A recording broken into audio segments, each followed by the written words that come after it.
With the American Express Platinum Card, you can access over $3,500 in annual value with benefits and eligible purchases across travel, entertainment, and more. There's nothing like Platinum. Learn more at americanexpress.com/explore-platinum. Enrollment requirements, monthly and other limits and terms apply. Hello, everyone. Welcome back to another episode with the Crime and Coffee Couple. My name's Allison. And my name's Mike. Hi, Mike. Hey, baby girl. How's my sweet little darling? I am excited to be back. You guys may not have noticed, but we have not recorded in several weeks because we just got back from vacation. So I'm glad to be back in these chairs. In the saddle. Sitting beside my life partner. Your cowboy. I don't know why I'm doing a lot of Western. You are definitely not a cowboy. No, definitely not. I'm probably the furthest thing from a cowboy. You said you've been on a horse, like once, and it was biting you? It was like 4 or 5 times, different horses. Every time I get on a horse, they bite me. They reach back and bite me right in the shins. I'm guessing because I'm so fat and big, so I wouldn't want me on somebody's back either. And so I'm doing all horses a favor and never riding a horse again. I know we have some followers and some patrons that are horse riders and horse owners. I don't know what I did wrong to these horses. I love animals. I love them all equally, and I just think they're beautiful animals. They scare the living crap out of me. I'll tell you that much. They are so big and strong. Like if a horse just wants to buck you off, it can.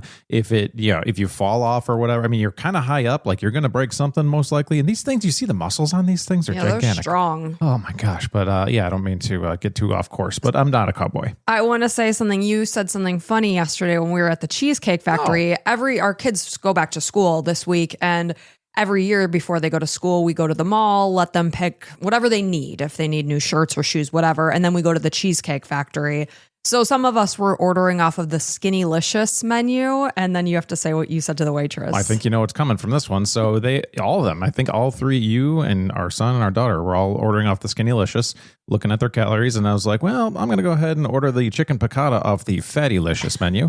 And I looked at the waitress, and she didn't even make a smile, and I was like, oh man, that was okay. Like it wasn't like the best joke ever, but it was like, maybe she felt bad because I am fat. And stop it. It's like one of those things, like you're not going to be like, oh, get out of here. But it's like, like that, like you just did. But she looked at me like, oh yeah, you are kind of fattylicious. Well, you tickled my fancy, and I laughed. And that's all that matters. So did I see? And that's our son. We were buying some shoes. He wanted these Jordan shoes. Like they weren't Air Jordans like your typical ones. They're like skater shoes almost. They look like Vans, but they're Jordan brand. So it's like, okay, cool. And they were like on sale, so we got them.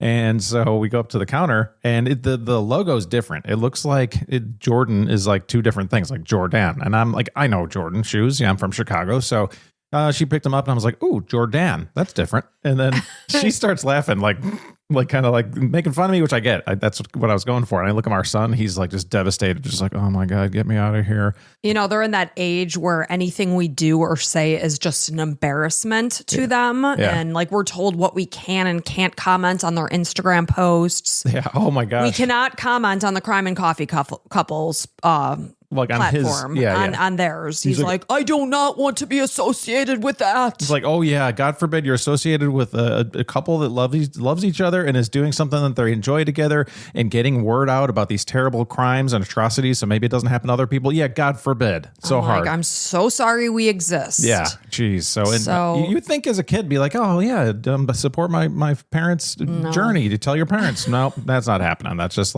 please buy me shoes and please don't look at me. But we're back from vacation. We're back to reality. We're making our own coffee. We're doing our own dishes. We're making our own bed. It's heresy. Like, what the heck is that all about? That's always your thing when we go on a cruise. You're like, I can't just put a dish down on a table and it gets taken care of. It's like, this is on me. I have to say, I feel very weird about that. Like when people do things for me, I feel very weird. You know why? Because you don't feel that you're better than other people. Never, ever. That's the right way to feel. Like, it's like, we're not any better than anybody else. Like, I know that's their jobs, like, on the ship at this point, but it's like, it's just, you're not like a slave. I mean, I guess they're kind of paid slave wages. That's a whole different ballgame. We were talking to some of the staff on the ship. They're just the nicest people. And man, their hours are just atrocious. The one guy was from Indonesia, and he's like, yeah, I work, I think it's 7 days a week.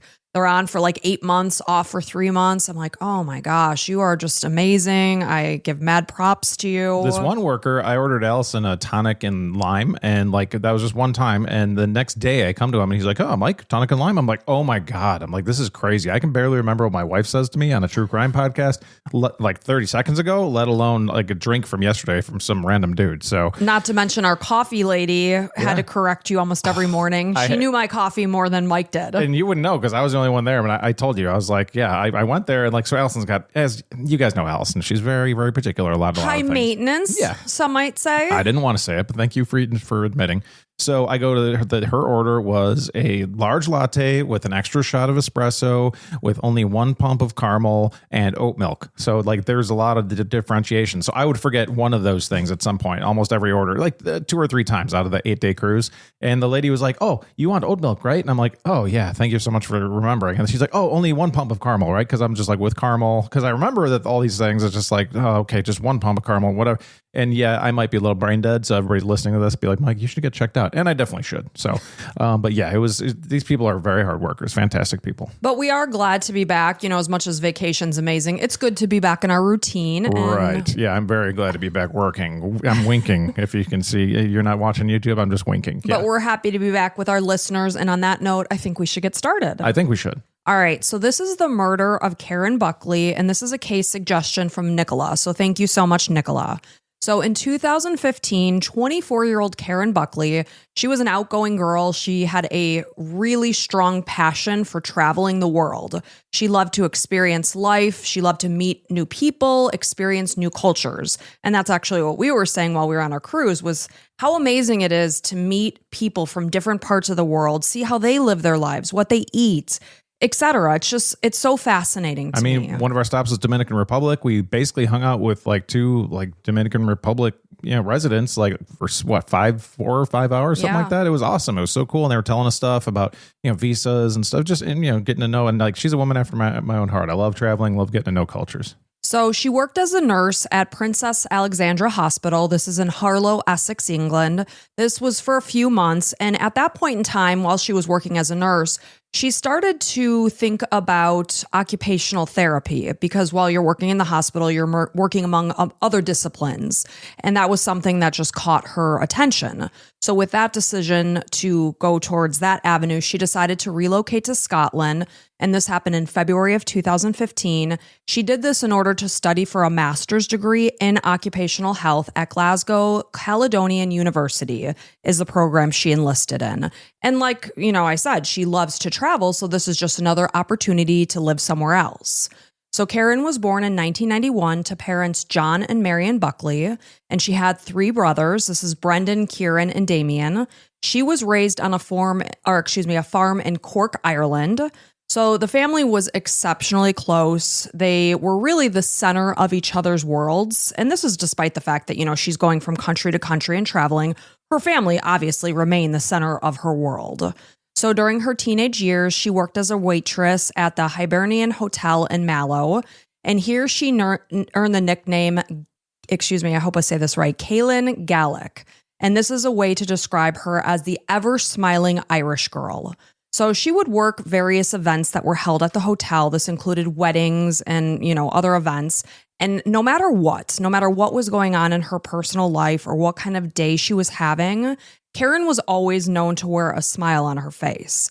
She was always someone that if she noticed a coworker needed an additional set of hands, without being asked, she was there to step in and help. So Karen was a nursing graduate from the University of Limerick, and she told her friends that she just had this love of helping those that were injured or sick. She wanted to be there to improve their quality of life. And it always had been her life's motivation to be there to help other people who were in need. She had a passion for seeing the world. Like I said, she traveled throughout Europe and the Far East. One of her favorite places that she had gone to was Thailand. She went here with her college friends. And it was her goal that once she obtained her master's degree and began working in occupational therapy, she would make this much anticipated trip to Australia where 2 of her brothers were living and she would go and visit them. So that was just something that, was in the distance and she was working with that goal. It's awesome to have a goal and especially a trip that you're looking forward to. So So Karen was the youngest of 4 children, and in 2015, Brendan was 32, Kieran was 28, and Damien was 27. So while working as a nurse in England, Karen discovered, like I had said, this interest in occupational therapy, and she decided to change her course, and she realized that with this, she would have to get her master's degree in order to fulfill this dream. So now she's moved over to Glasgow, Scotland, and she's enrolled in school. And here she was living in an apartment in Garnet Hill with 3 other girls. So she's new to this area, and because of that, she's looking forward to exploring all that it has to offer. And of course, she's young, and this includes nightlife. So she was, going out with friends, as most 20-somethings do. Sure. So on Saturday night, April 11th, 2015, Karen was getting ready to go out with her roommates. They were having some drinks while they did their hair and makeup and stuff like that at their flat. And then they headed out to the Sanctuary nightclub on Dumbarton Road. This is only 2 miles away from where she lived. And she arrived at the club with her friends at 11:45 p.m. She looked super cute. She was in an outfit that I would have chosen. She was wearing a black jumpsuit, a black leather jacket, and she had these kick of color with red heels. So after about an hour in the club, Karen told her friends that she was just heading off to use the restroom. And of course, they expected that she'd be back right away. But then 15 minutes went by, and now we're in the early morning hours of Sunday, April 12th. It's about 1 a.m. And she still hadn't come back from the restroom. So her friends that were there with her, they found it odd, and they were starting to question if Karen had left the club. But this would have been totally unlike her. She was not somebody that would have just walked out and not said something, not to mention she had left her jacket sitting at their table. She had taken her purse with her, but the fact that her jacket was there at the table made her friends think, she was not going to be gone for a very long time. But she still hadn't come back as more time continued to go by. So, they thought in their heads at that point that she must have just made a snap decision to go home. So once her roommates were home, now again, that Sunday morning, they realized that Karen wasn't there. So they continued to text and call her. They weren't able to get a hold of her, but they were leaving her messages.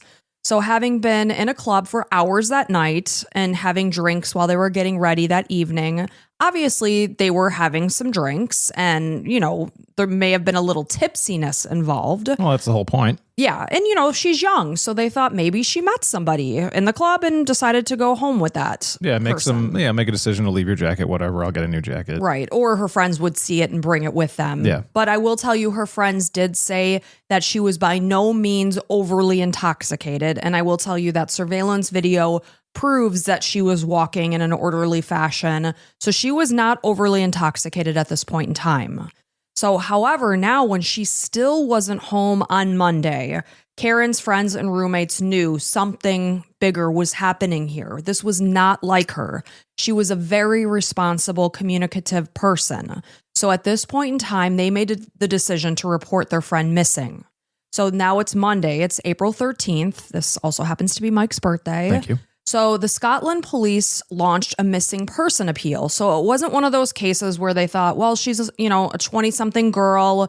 She probably met up with somebody and she's out. They told the police, this is not the person that Karen is. Something bigger is going on here. So right away, a big investigation was launched. There wasn't any kind of stall tactics. Keep on waiting. She might be gone, whatever. Yeah, right away. They jumped in. So, of course, now her parents, John and Marion, are hearing this concerning, devastating news. They're back in Cork, Ireland, hearing that their daughter in Scotland is missing. So they traveled over to Scotland to be closer to the investigation. Like I said, Karen was an exceptionally responsible person, so everyone was terribly worried from the start. They could only wonder what happened to her as their minds are reeling. Did she get injured? Did somebody take her? Is she in trouble? Is she in pain? Is she scared? All the worst things going through your brain, hoping for the best and anticipating the worst. So when investigators spoke with Karen's friends who were out with her that night, they obviously wanted to repaint a picture of what was going on that night. They indicated that Karen had no other plans for that night. She was going to go home after the club. She was going to get a good night's rest. It was a Saturday night. She had Sunday off. She was going to rest. So an eyewitness from the club told the police that they had seen Karen and she was speaking with a man outside on the night in question in the time frame in question that she had said she was going to go use the restroom. So when CCTV from the club was reviewed, this verified this witness account, and she was seen outside. She was standing there talking to a man, and then she was seen in the footage walking west down Dumbarton Road towards Church Street. So this is in the opposite direction of where her flat is. So with this information, the police made an appeal to the public because they wanted to figure out who was this mystery man that was seen in the footage with Karen. Well, obviously, he's got a lot to do with this case. Right, and he's likely the last person to have seen Karen. Yeah, and maybe ever. Right. So meanwhile, Karen's parents, they participated in a press conference on Tuesday, and they were making a plea to the public or to whoever might have their daughter that they just wanted her to come home safely. I mean, this is a parent's worst nightmare. Yep. So on Tuesday afternoon, a member of the public found Karen's purse. So obviously this is a very disturbing find. And her purse was found in a garbage bin in Dosholm Park, where, near Dorchester Avenue. So this is in the Kelvindale area of Glasgow. This is about 2.5 miles or 4 kilometers from the club, the sanctuary, where Karen was last seen. So the purse is helping them to start to put the pieces of the puzzle. It's like breadcrumbs. So inside her purse was her cell phone as well as her passport. However, the person who found her purse, at the time they found it, they had no idea that it was tied to a missing persons case. So what they did was they wiped her cell phone of all of its text messages and phone calls. Oh, man, that sucks. They weren't trying to, I mean, they were probably trying to sell the phone, yeah, obviously, and then be like, oh, man, this is part of a murder. I'm going to look like the murderer now. Right. So obviously with this, they may have destroyed crucial evidence. So when this person later realized, watching the news, that this purse was very significant. Well, thank God they came to, because you Right. could always just be like, throw it in a lake and be like, I never found it. But so at least they brought it up. Yeah, they did. So they contacted investigators later that day to confess that they did find the purse. And, in their defense, it wasn't a garbage can. Yeah, So I wouldn't do the same, but yeah, I get where they were coming from. Right. So search teams began to comb the area around where Karen's purse was found, as well as the flat on Dorchester Avenue. So this came to find at this point in time, the public didn't know, but they were just hearing that this flat in question was being looked at. And in this flat was a 21-year-old man who he lived here, and he was detained in connection with Karen's disappearance. So they weren't releasing information as to who this person was. Investigators weren't. However, the press being the press, they like to uncover things, and they came to find out who this person was, this 21-year-old man. And this was Alexander Pacteau. So he was the man that was seen in the footage with Karen outside the club on Saturday night/Sunday morning. So Karen would have then climbed into Pacteau's gray Ford Focus. They didn't actually see her getting into the car. They just put the pieces together because they saw the car driving along Dumbarton Road at 1:06 a.m. So then the car could be seen turning onto Kelvin Way, and then it reappeared at the other end of the street 12 minutes, I believe it was 12 minutes and 45 seconds later at 1:18 a.m. So now investigators are left to wonder, what the hell happened in this car for 12 minutes and 45 seconds while it was stopped along this street? So it was like a 1-block street, basically? The car turned onto the street, and then it reappeared at the other end 12 minutes later. So basically a block. So it was spending some time in this area for Right. 12 minutes. What happened? Exactly. That is the unknown at this point in time. So, of course, police went to Alexander Pacteau's door. They were there on Monday, April 13th. This is about 36 hours after Karen vanished. And in the meantime, a team of 100 detectives were working tirelessly around the clock on this case. And they confirmed that based on CCTV footage, he would have been the last person to have seen Karen alive because there was no further footage of Karen alive and well. So when Pacteau opened his door of his flat, right off the bat, officers are having concerns because There was an overwhelming smell of bleach that hung in the air. I mean, you're an officer, you see this, you hear that, it's like, this is the guy. I mean, you already know it's the guy when you're opening the door for the most part. Like 90% of cases, this is the guy. And then you smell bleach. Absolutely. Ugh. It's only reaffirming their beliefs that he's done something terrible. So as they made their way further inside his flat, they immediately noticed things that were out of place. The mattress in his bedroom didn't fit the bed frame that it was sitting on. There were also items not normally stored in a bedroom, such as a toolbox, a roll of packing tape, as well as fingernail brushes, like multiple fingernail brushes that you would use to like clean under your nails. He told investigators that Karen had come to his apartment. I think, he's admitting things because he knows he can't get out of it. So he's saying, oh, yeah, she came to my apartment with me, but then she left at 4 a.m. on Sunday morning. He's like, I was going to give her a ride, but she said, nope, I can walk myself. So Pacto was taken down to the Helen Street police station in Govan for questioning. And at this point in time, he's being questioned as a witness. And in the meantime, forensic scientists were moving in to inspect his flat because they need more concrete evidence. Police are certain this man is responsible for whatever happened to Karen, but they need solid evidence. And they know that he cleaned the place, so they got to look extra hard. So while he was at the station, his story began to change. And this time, he said that Karen came over, they had a few drinks, and they had consensual sex. But before she left his flat at 4 a.m., she hit her head on his bed frame. Oh, almost trying to explain some kind of blood that might be found. So he claimed that this was something he hadn't noticed until later that morning. This is hours after she left, but he saw blood on his bed sheet and he was like, oh, she must have hit her head on my bed frame, but she didn't say anything to me. I didn't even know she was bleeding at the time. It's a pretty damn hard hit to be able to start bleeding. I mean, I don't care what kind of consensual sex you're having. That's it's pretty hard. And he didn't say it happened while they were being intimate. It was like maybe she tripped when she was getting her things on or whatever. So Pacto said that when he saw reports on the news that Karen was missing, he admitted he started to panic because he was assuming he was likely the last person to have seen her alive, and there was now blood on his bed sheets. So he was fearful that police were going to think he did something, even though he's saying, I had nothing to do with whatever happened to her. If something happened to her, it happened after she left my flat at 4 a.m. So because of this, he did admit that he had burned some of his clothing as well as his blood-stained mattress. Because, of course, like I said, police noticed that the mattress that was sitting on his box frame or whatever, it didn't fit.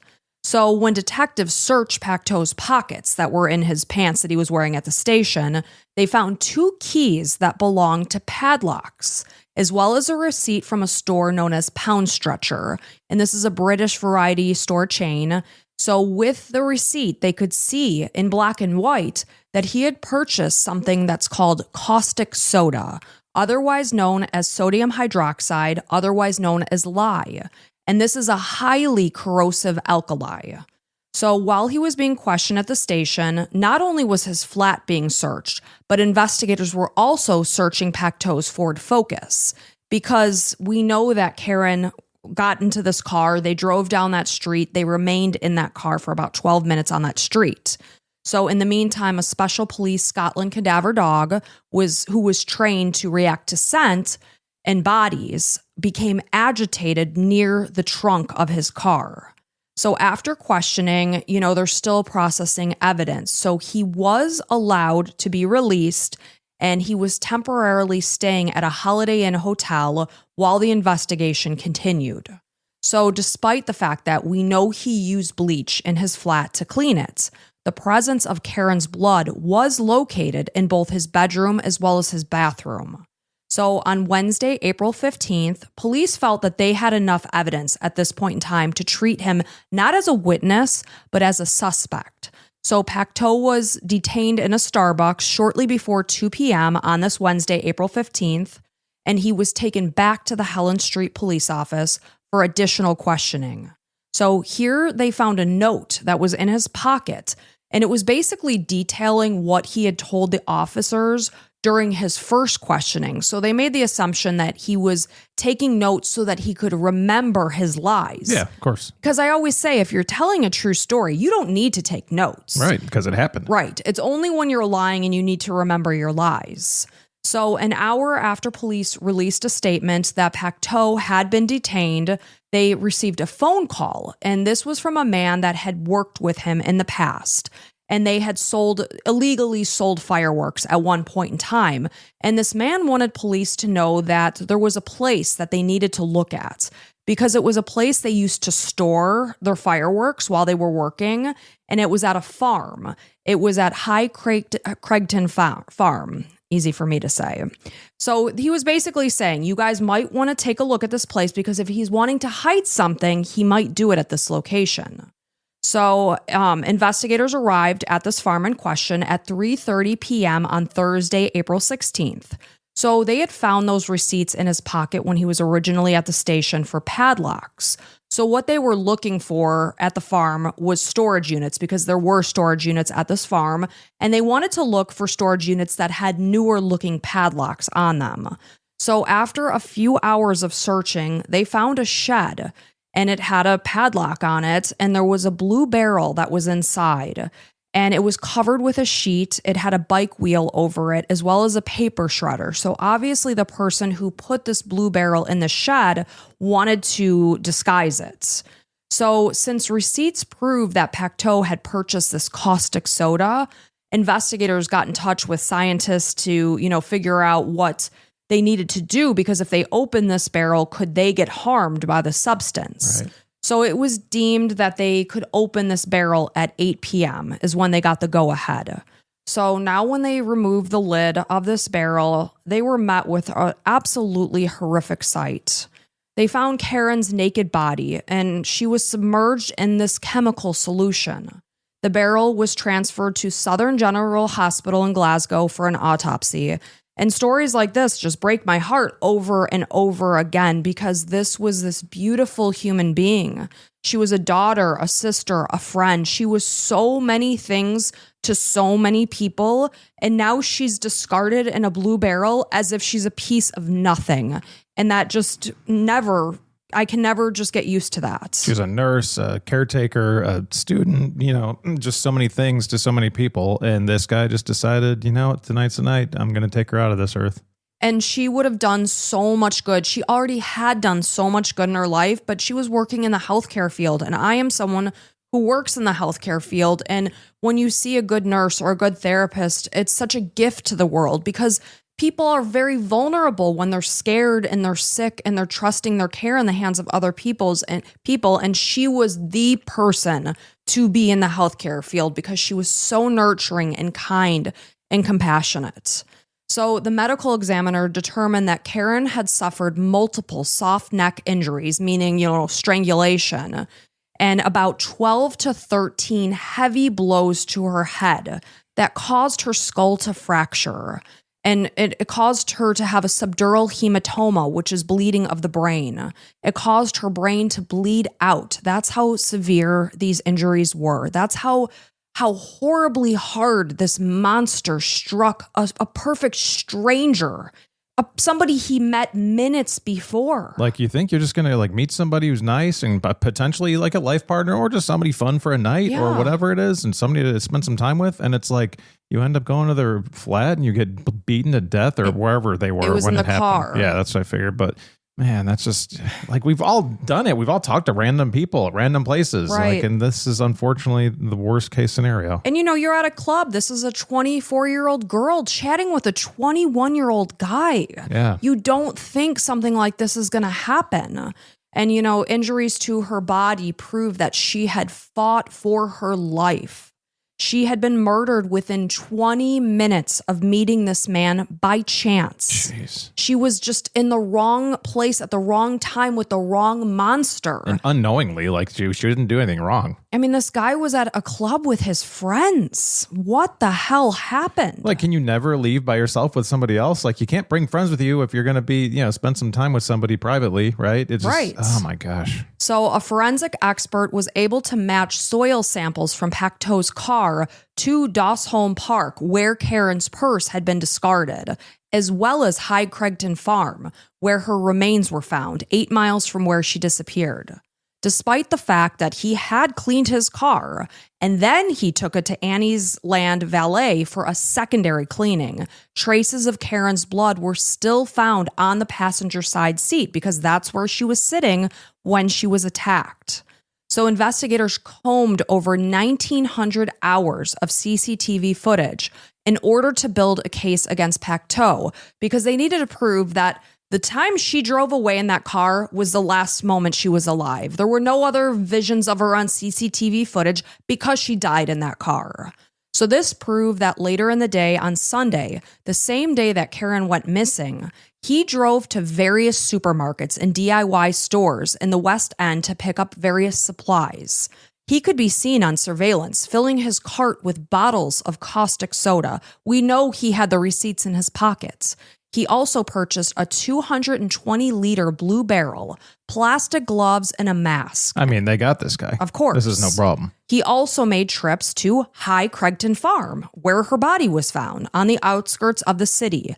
He burned his mattress. He burned clothing.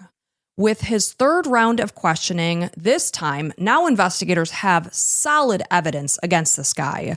Pacteau yet again changed his story, now for the third time.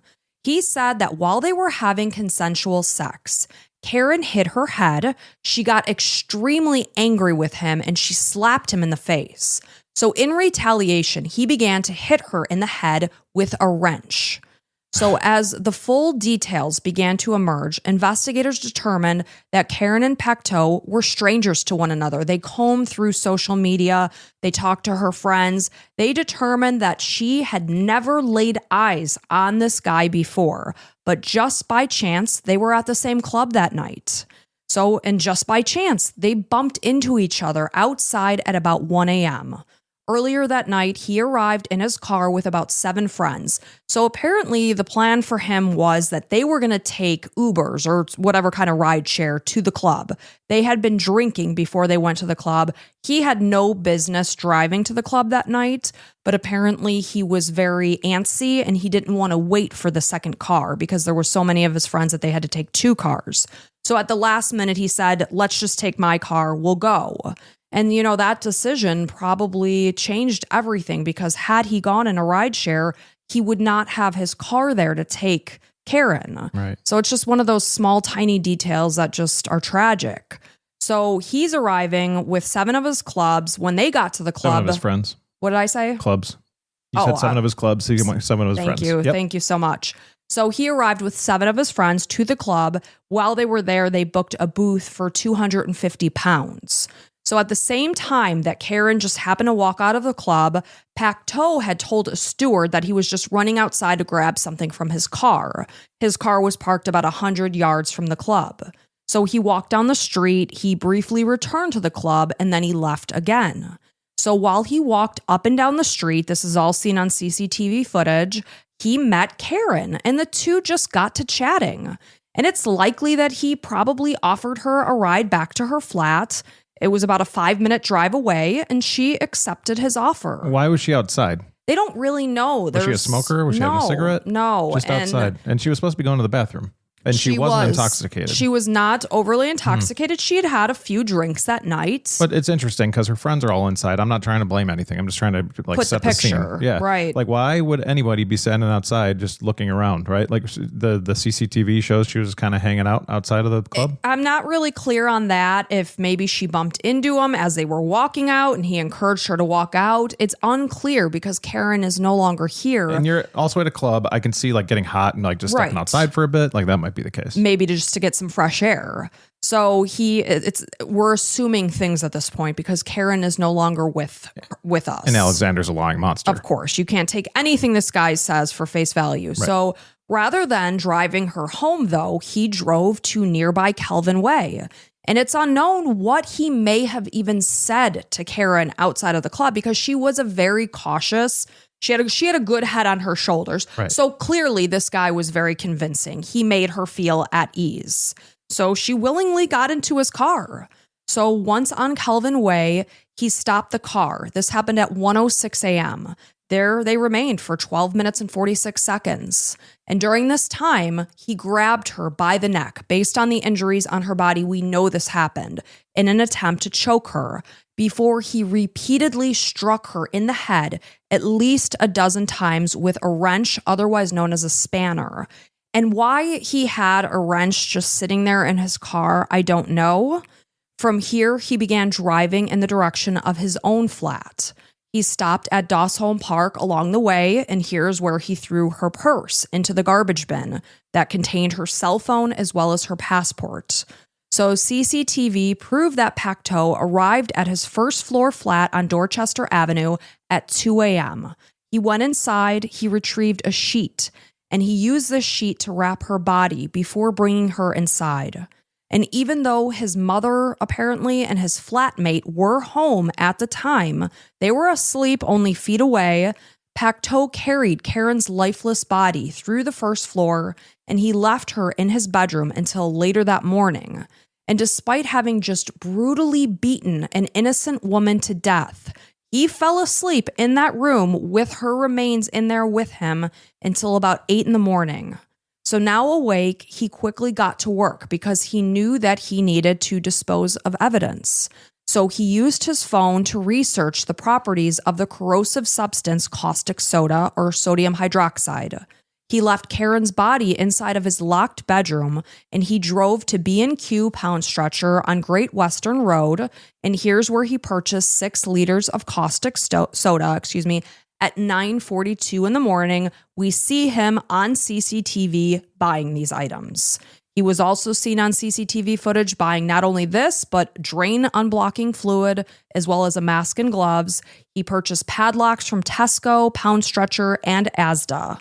So once back in his flat, he removed Karen's clothing and he carried her to the bathroom because at this point in time, he was alone in his flat. And he submerged her body into the bathtub that was filled with this corrosive substance that he had purchased. And he left her here for a number of hours. So during this time, he attempted to clean his flat, as well as the outside area, anything that he knew could tie him to this crime. He texted his flatmate, who had gone out hiking or walking with his mom for the day, because he needed to know when his flatmate was coming home. And he told him it was going to be about 8 o'clock. So he knew at this point in time that he was going to be pressed for time. So he decided to use a knife to slice Karen's body from her sternum to her abdomen in hopes of speeding up this process and basically breaking her body down now from the inside out. And I know that is so horrible to hear, but that's what happened.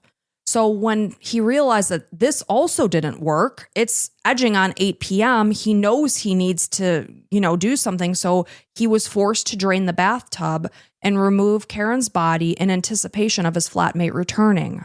So once out of the tub, he wrapped her remains in a duvet and he returned her to his bedroom. And Pacto spent another night with Karen's remains. He woke up early on Monday, April 13th. He disposed of the murder weapon into the 4th and Clyde Canal, and then he went to Tesco on Mayhill Road and asked an employee, "Can you recommend a product for removing blood from a mattress?" I mean, that to me is extremely damning. I don't know if it's because I do a true crime podcast, but I would just assume if someone asked me that question, they murdered someone in their bedroom. Yeah, there's a good chance. So after he purchased the suggested cleaning products, he did go home, he scrubbed the mattress, and then he headed out to another Tesco, this time in Milligan Vale, to buy turpentine, which is otherwise known as white spirit, as well as a lighter. And despite having tried to clean his mattress, because he did, he scrubbed it for more than an hour, he drove with his mattress to High Craigton Farm. And this is a spot he knew because this is where he had stored fireworks in the past. And he burned Karen's clothing as well as the mattress. Anything that she may have come into contact with, he burned. Nobody does selling better than Shopify. Shopify is the home of the #1 checkout on the planet. And the not-so-secret with Shop Pay that boosts conversions up to 50%, meaning way less carts go abandoned and way more sales going through. So if you're into growing your business, your commerce platform better be ready to sell wherever your customers are scrolling or strolling. On the web, in your store, in their feed, and everywhere in between. Businesses that sell more, sell on Shopify. Upgrade your business and get the same checkout that Skims uses. Sign up for your $1 per month trial period for 3 months at shopify.com/Westwood1, all lowercase. Go to shopify.com/Westwood1 to upgrade your selling today. Shopify.com/Westwood1.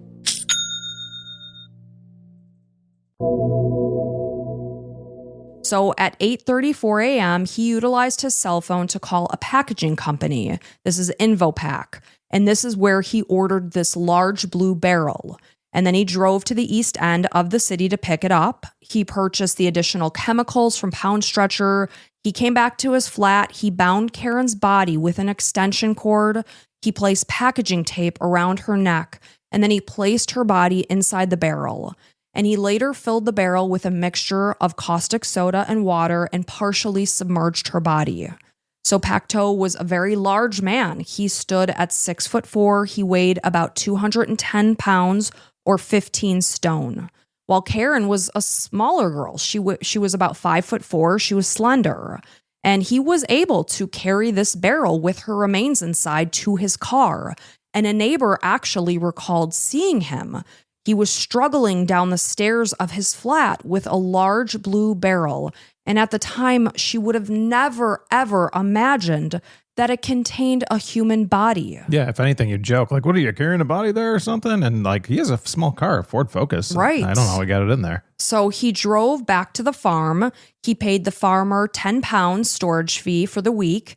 And he left the padlock barrel in an outhouse and padlocked the door of the building. So within moments of him arriving home, now police are knocking on his door of his flat. And he tells them, "Oh, I was just coming to see you."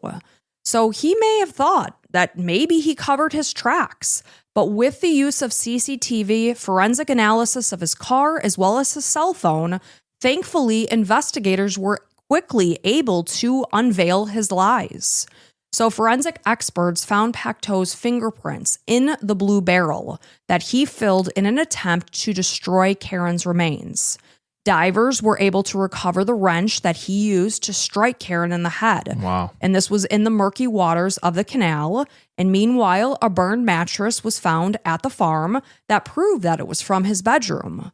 So after Karen's remains were recovered, her family visited tributes of their daughter, which were held at her university, and they wept. They held each other as they joined hundreds of people on George Square for a vigil. When their daughter's remains were returned to them a little more than a week later, they accompanied her on a special chartered flight back to Cork, Ireland, where thousands and thousands of people gathered to pay their respects to this beautiful human being who had 3 older brothers who carried her casket into the church where Karen grew up. Marion and John were understandably shattered that their daughter's bright future suddenly ended and her life was cut short, while they thanked the people of Scotland for their hard work in the investigation because they did an amazing job. Well, how many times do you hear like, I couldn't find anything? Like, they didn't even know whether the wrench was in the water or anything. I know. And they went down there and they found it and they got all the receipts. They found, they connected this guy to absolutely everything they could. I mean, they put every piece of this puzzle together because they wanted to be sure that this disgusting human being would be sentenced for this crime. Yeah. So her parents spoke out. They said, "We are extremely upset that Karen will never have the chance to live out her life, travel more, and pursue her career. That maybe someday she could have a family of her own and enjoy a happy and eventful life, which is what she would have wanted, which is what she would have done because she was such an ambitious girl. She was such an exceptionally amazing person.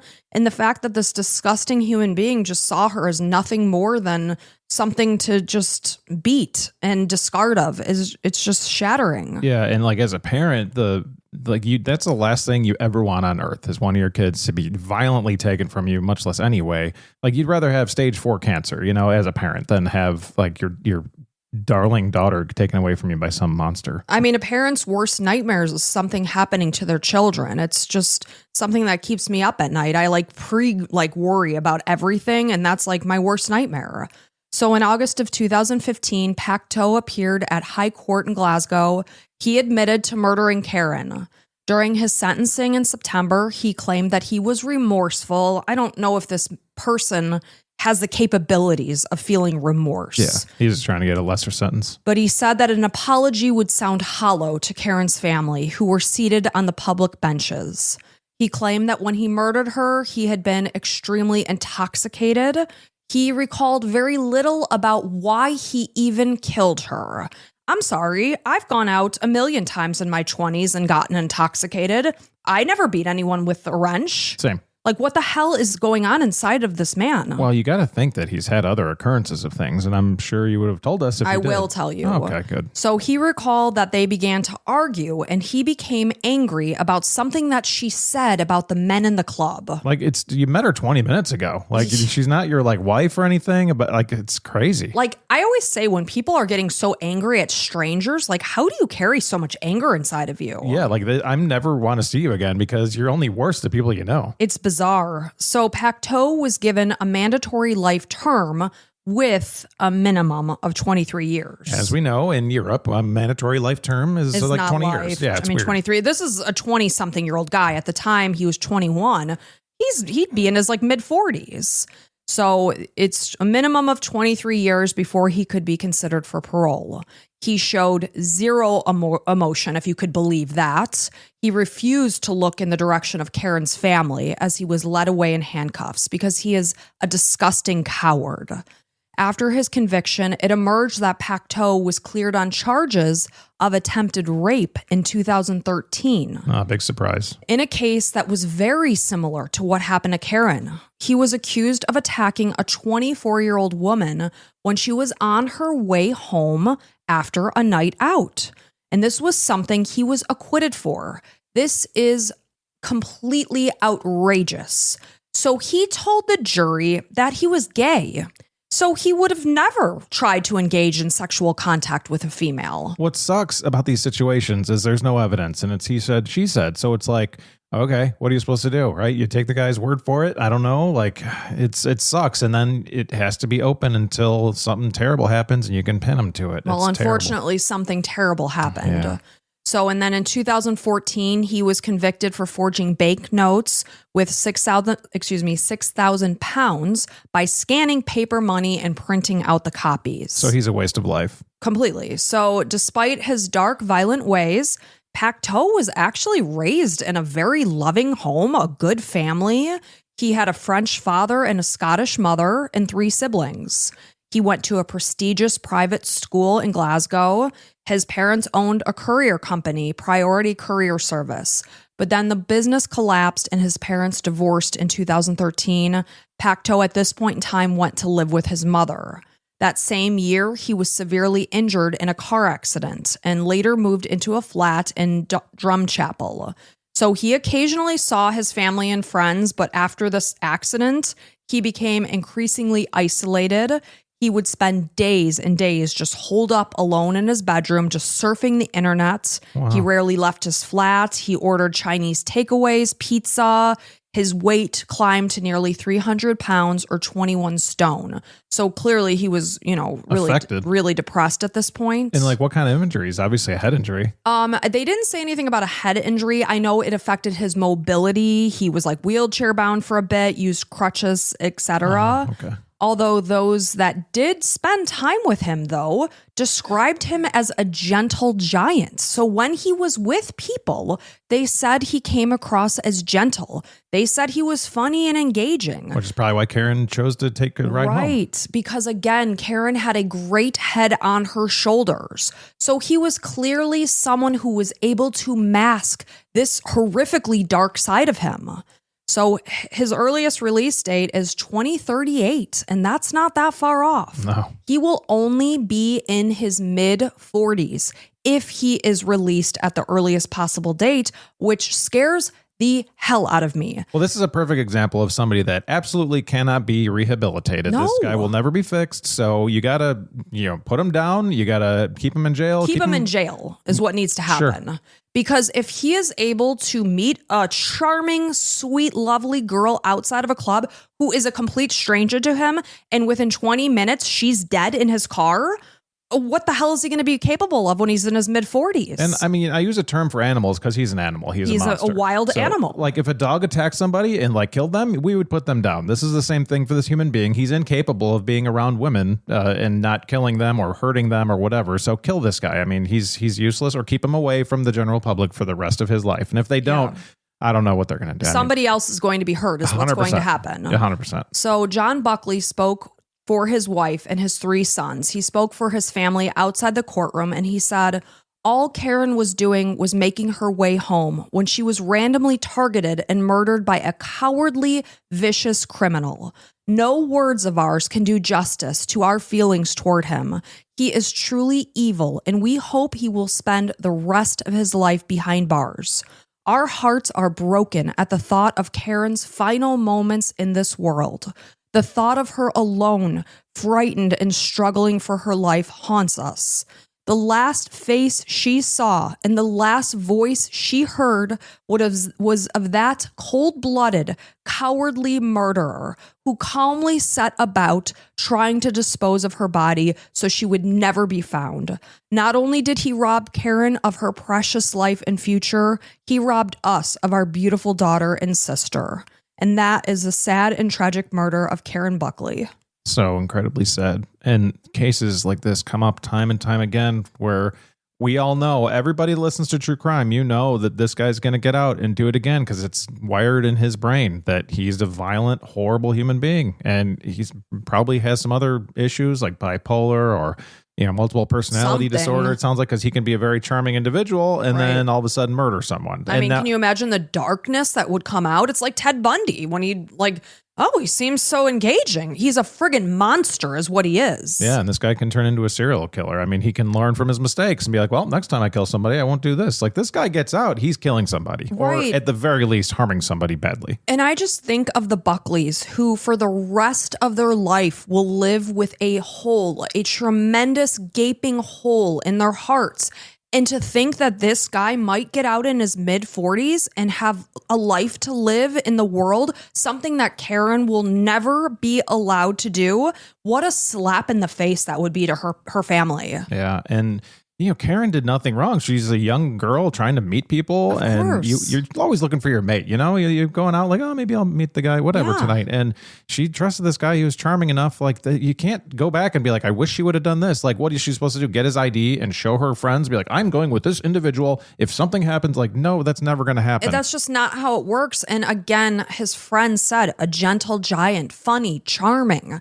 I mean, gosh, the darkness that lives inside of that man is frightening. Some of the best nights of our lives are just meeting random people and having a great time with them and never talking to them again. Very spontaneous. Yeah, I always say that, even with our vacations. I'm like, the best days we have on vacation were not really planned. Yeah, and poor Karen did nothing, absolutely nothing wrong besides being a fantastic, awesome individual, and this scumbag. You always say we need more Karen Buckleys in this world, or whatever victim that we're talking about. Unless Alexander Pacthouse. We need 0 Alexander Pacthouse. You're a piece of garbage, and I hope something terrible happens to you in jail. I just hope he stays in jail for the rest of his life, because what an injustice to the world if he's let out and potentially harms somebody that's living about their lives right now that could be affected down the line if the courts decide to let this monster out. I hope he accidentally hits his head against a concrete wall several times. I hope he has nonstop explosive diarrhea all the time. That's not even close to bad enough. That's not even scratching the surface. Just soils himself every moment of the day. I mean, I hope he gets impaled by something, it's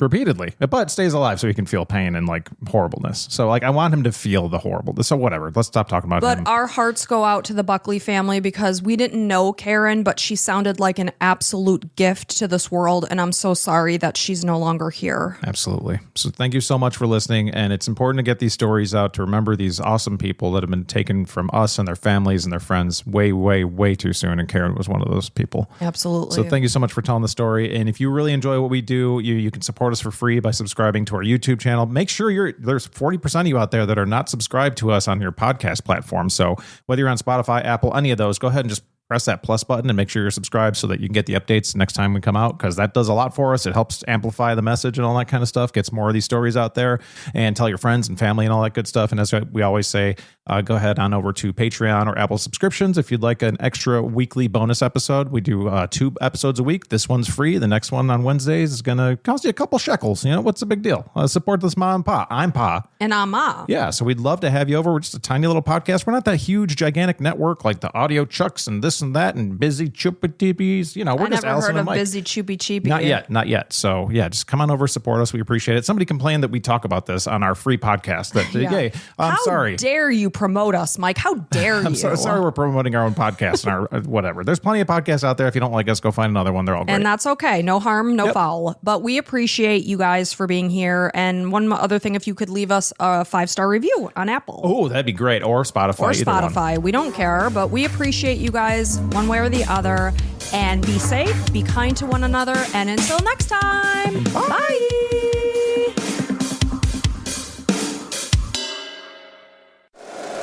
If you like the show, please take a moment to rate, review, and subscribe. It really does help the show to grow.